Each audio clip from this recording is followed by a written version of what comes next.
अस्सलामुअलैकुम everyone, welcome to my channel maths learner. जैसे कि हम सब जानते हैं कि मैथमेटिक्स की मैट्रिक क्लास की न्यू बुक आ चुकी है, तो हम उसको फॉलो करेंगे और मैं स्टार्ट करूंगी आज चैप्टर नंबर 19 से, जो कि हमारा है मैट्रिक्स एंड डिटर्मिनेंट।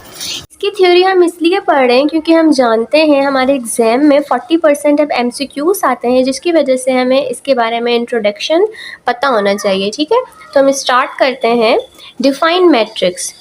और इसकी डेफिनेशन को समझने से पहले हमें फर्स्ट ऑफ ऑल हम ये देखेंगे, लाइक हमारे पास नंबर्स गिवन है 1, 2, 6 एंड 3। इसको मैंने सेकंड स्टेप में स्क्वायर ब्रैकेट में क्लोज कर लिया है। ठीक है, तो ये मेरे पास हॉरिजॉन्टल लाइंस बन रही हैं, तो इसकी डेफिनेशन होगी the horizontal lines of numbers are called rows. ये जो हॉरिजॉन्टल लाइन है ये मेरे पास क्या कहलाएंगी, रोज कहलाएंगी। इसी तरीके से मैंने इन्हीं नंबर्स को वर्टिकली रिप्रेजेंट किया है, तो जो वर्टिकल लाइंस हैं the vertical lines of numbers are called column, तो ये मेरे पास कॉलम कहलाएगा, ये मेरे पास रोज कहलाएंगे। ठीक है, और इसी तरीके से जो ये मेरे पास थर्ड स्टेप है, इसमें मैंने क्या किया है, इन्हीं नंबर्स को पहले मैंने फर्स्ट रो में और बाकी दो नंबर्स को मैंने सेकंड रो में यहाँ पर रिप्रेजेंट किया है वो स्क्वायर ब्रैकेट के अंदर। तो मैंने इसको तीन तरीके से यहाँ पर क्या कर लिया, रिप्रेजेंट कर लिया। ठीक है, अब फर्स्ट ऑफ ऑल हमें ये बताना है कि क्या ये तीनों मैट्रिक्स कहलाएंगे। जी बिल्कुल, ये मैट्रिक्स कहलाएंगे, बिकॉज मैट्रिक्स की डेफिनेशन में है कि मैट्रिक्स होता क्या है, the rectangular arrangement of rows and columns. Rectangular arrangement होती है रोज एंड कॉलम्स की, in which each row should have equal numbers of elements, जिसमें हर रो में इक्वल नंबर ऑफ एलिमेंट्स होने चाहिए, same as well each column. ठीक है, तो हम यहाँ पर देख रहे हैं हमारा जो ये वाला मैट्रिक्स है, इसमें हमारे पास फर्स्ट जो रो मौजूद है उसमें हमारे पास 1 and 2 एलिमेंट्स आ रहे हैं। इसी तरीके से सेकंड रो में भी 1 and 2 एलिमेंट्स आ रहे हैं। ठीक है, तो इट्स मीन के दोनों रोज के जो नंबर ऑफ एलिमेंट्स हैं वो इक्वल है। ठीक है, और इसी तरीके से ये भी मैट्रिक्स है, ये भी मैट्रिक्स है, ये भी मैट्रिक्स कहलाएगा, और इन तीनों का जब हम सम करेंगे तो ये मैट्रिसेस कहलाएंगे, बिकॉज मैट्रिक्स वर्ड जो होता है वो सिंगुलर होता है। ठीक है, और मैट्रिसेस इसका प्लूरल होता है। अब उसके बाद हम देखेंगे कि ये जो हमारे पास तीन मैट्रिक्स मौजूद हैं, इनमें से कौन से मैट्रिक्स कहलाएंगे और कौन से नहीं कहलाएंगे।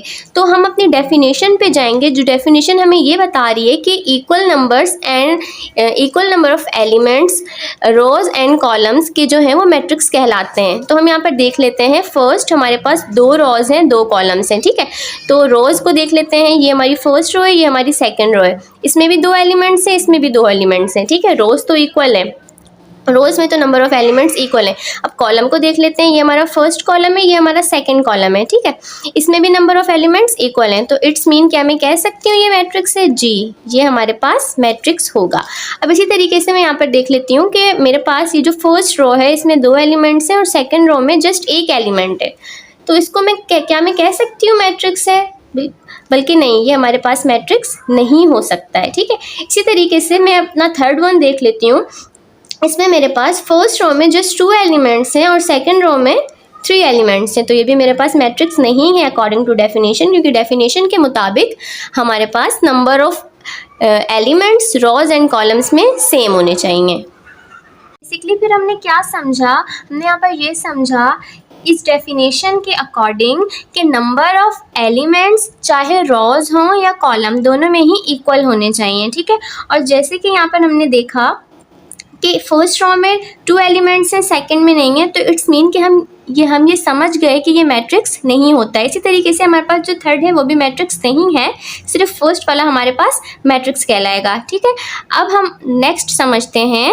नेक्स्ट टॉपिक है हमारे पास the order and size of a matrix. इसकी डेफिनेशन समझ लेते हैं पहले। It is defined by the number of rows and columns and the order of a matrix is represented by m by n। ठीक है, इस यहाँ पर ये मल्टीप्लाई के साइन को हम बाय पढ़ेंगे। ठीक है, और m जो है वो यहाँ पर नंबर ऑफ रोज को रिप्रेजेंट कर रहा है और n जो है वो नंबर ऑफ कॉलम को रिप्रेजेंट कर रहा है। ठीक है, अब जैसे हमारे पास यहाँ पर मैट्रिक्स बना हुआ है, इसमें हम देख रहे हैं कि हमारे पास कितनी रोज बनी हुई हैं, ये हमारे पास फर्स्ट रो है, ये हमारे पास सेकंड रो है, ठीक है। और कॉलम कितने हैं, ये फर्स्ट कॉलम है, ये सेकंड है और थर्ड कॉलम है। तो ऑर्डर एंड साइज हम किसको कहते हैं, बेसिकली हम रोज और कॉलम को रिप्रेजेंट करने को ही order and size of a matrix कहते हैं। जैसे कि हमने यहाँ पर देखा, यहाँ पर 2 रोज एंड 3 कॉलम्स हैं, तो उसको हम ऐसे रिप्रेजेंट करते हैं 2/3। तो ये हमारा 2/3 का मैट्रिक्स है। अब हमें ये तो पता चल गया कि ये 2/3 का मैट्रिक्स है। अब इसको लिखने का क्या तरीक़ेकार होता है, मतलब इसको कैसे हम सही से लिखेंगे। इसको हम ऐसे लिख सकते हैं, सबसे पहले तो हम उस मैट्रिक्स को कोई ना कोई नाम देंगे, ठीक है। तो हम इसको कैपिटल लेटर्स में लिखते हैं, लाइक जैसे हमारा नाम होता है, हमें नाम से बुलाया जाता है, वैसे मैट्रिक्स का भी नाम होता है, ठीक है। तो जैसे इस मैट्रिक्स का नाम ए मैट्रिक्स है, तो मैंने लिखा order of A matrix is 2/3, तो उसको ऐसे रिप्रेजेंट किया जाएगा।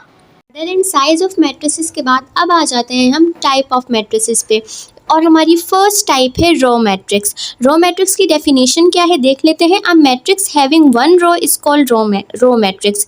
अब जैसे कि फॉर एग्जांपल हमारे पास मैट्रिक्स ए है, इसमें जस्ट हमारे पास एक ही रो गिवन है, ठीक है। नंबर ऑफ रो जस्ट 1 है, और कॉलम्स हम देख सकते हैं कि हमारे पास 1 2 3 4 5 चाहे कितने भी कॉलम हो, लेकिन नंबर ऑफ रो सिर्फ 1 होनी चाहिए रो मैट्रिक्स के लिए। और हम इसी तरीके से एग्जाम्पल बी जो हमारे पास है, उसमें भी हम देख रहे हैं हमारे पास यहाँ पर एक ही रो है और नंबर ऑफ़ कॉलम्स कितने हैं 1 2 3 4 एंड 5। तो नंबर ऑफ़ कॉलम्स कितने भी हों, लेकिन रो सिर्फ एक होनी चाहिए, वही हमारे पास रो मैट्रिक्स कहलाता है। इसी तरीके से सेकंड टाइप हमारे पास है कॉलम मैट्रिक्स। तो कॉलम मैट्रिक्स की फर्स्ट हम डेफिनेशन देख लेते हैं। A matrix having one column is called column matrix. तो इसका क्या मतलब हुआ, इसका मतलब हुआ अगर आपके पास हमारे पास फॉर एग्जांपल ए मैट्रिक्स में जस्ट एक कॉलम है, ठीक है, और नंबर ऑफ रॉज कितनी है 1 2 एंड 3 नंबर ऑफ रॉज हैं, लेकिन कॉलम जस्ट 1 है, ठीक है। तो इट्स मीन कि ये हमारे पास कॉलम मैट्रिक्स कहलाएगा। सेम एज बी मैट्रिक्स में देख लेते हैं, इसमें भी हमारे पास एक ही कॉलम है और नंबर ऑफ रोज 1 2 3 एंड 4 हैं, ठीक है। तो नंबर ऑफ रोज से फ़र्क नहीं पड़ता, लेकिन कॉलम मैट्रिक्स में कॉलम सिर्फ 1 होना चाहिए, तो वो हमारे पास कॉलम मैट्रिक्स कहलाता है। थर्ड टाइप पे आ जाते हैं, जो है हमारे पास रेक्टेंगुलर मैट्रिक्स। अब इसकी डेफिनेशन देख लेते हैं। A matrix in which number of rows is not equal to number of columns, और नंबर ऑफ रोज को हम m से रिप्रेजेंट करते हैं जबकि नंबर ऑफ कॉलम को n से, then is called rectangular matrix. यानी कि इसका मतलब क्या, हम एग्जाम्पल से देख लेते हैं। हमारे पास मैट्रिक्स A है, इसमें हम देख रहे हैं हमारे पास नंबर ऑफ कॉलम जो है वो 1 है और नंबर ऑफ रोज 2 हैं, ठीक है। तो इट्स मीन ये नंबर ऑफ कॉलम और नंबर ऑफ रोज आपस में इक्वल नहीं है, तो ये हमारे पास रेक्टेंगुलर मैट्रिक्स कहलाएगा। सेम हम देख लेते हैं, हमारे पास एग्जाम्पल बी जो है, मैट्रिक्स बी है, इसमें हमारे पास नंबर ऑफ कॉलम्स 1 2 एंड 3 हैं, ठीक है, और नंबर ऑफ रोज 1 2 3 एंड 4 है। तो ये भी हमारे पास रेक्टेंगुलर मैट्रिक्स कहलाएगा, बिकॉज इसमें भी number of rows is not equal to number of columns आ रहे हैं। इसकी फोर्थ टाइप है स्क्वायर मैट्रिक्स।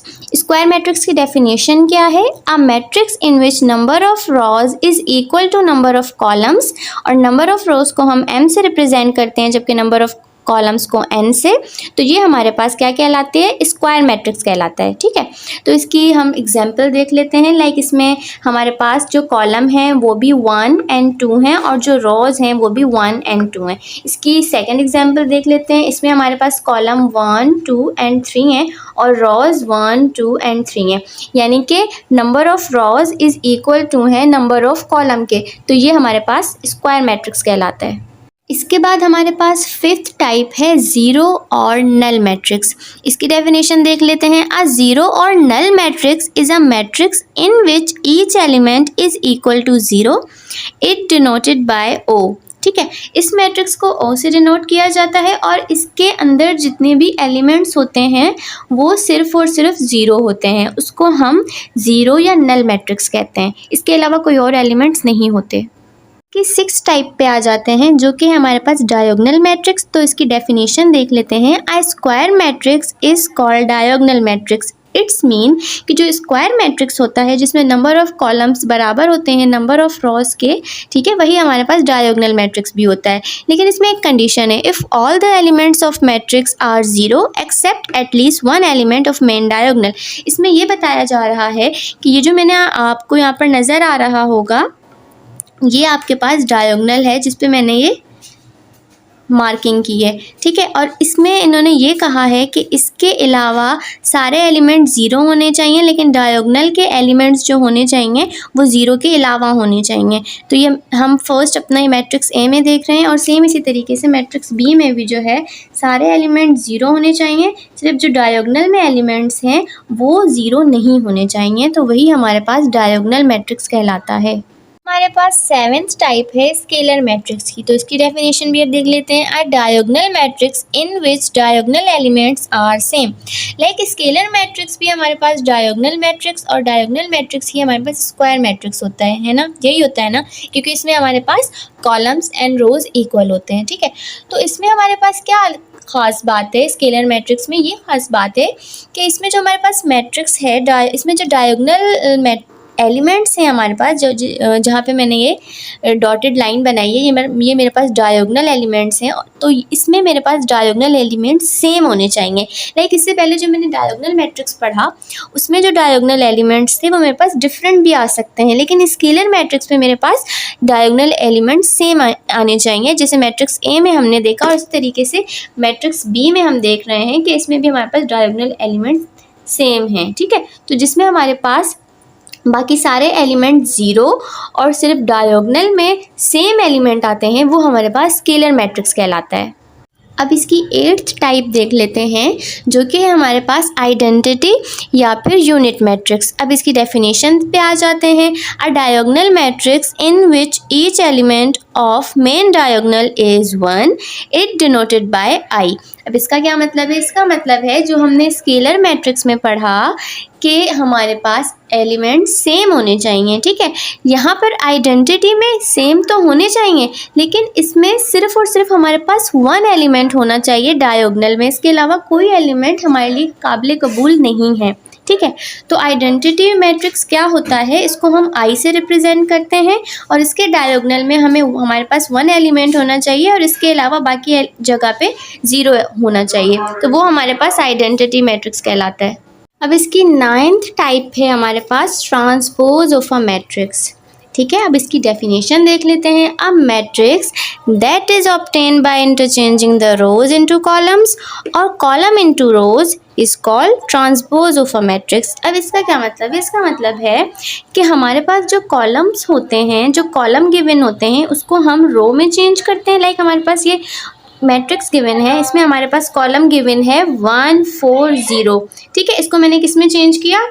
इस कॉलम को मैंने रो में चेंज किया। यहाँ पर 1 4 0 ये कॉलम था, अब यहाँ पर रो बन गया। इसी तरीके से मैंने 5 6 7 को, ये भी हमारे पास कॉलम था, इसको मैंने रो में चेंज किया। तो यहाँ पर मैंने क्या किया?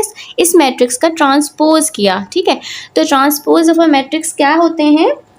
इसमें हम कॉलम को रोज में और रोज को कॉलम में चेंज करते हैं, वो हमारे पास ट्रांसपोज ऑफ अ मैट्रिक्स कहलाते हैं। हमारे पास इसकी जो 10th टाइप है वो है सिमेट्रिक मैट्रिक्स। सिमेट्रिक मैट्रिक्स क्या होता है देख लेते हैं। A square matrix is said to be symmetric matrix if its transpose is equal to itself. Its mean के देखो हमारे पास जो ए मैट्रिक्स है, ठीक है, हम ट्रांसपोज में हम क्या करते हैं, लाइक कॉलम को रोज़ में चेंज करते हैं, रोज़ को कॉलम में चेंज करते हैं, ठीक है। लाइक हमारे पास ये जो कॉलम मौजूद है 1 2 और 17, इसको हमने किस में चेंज किया?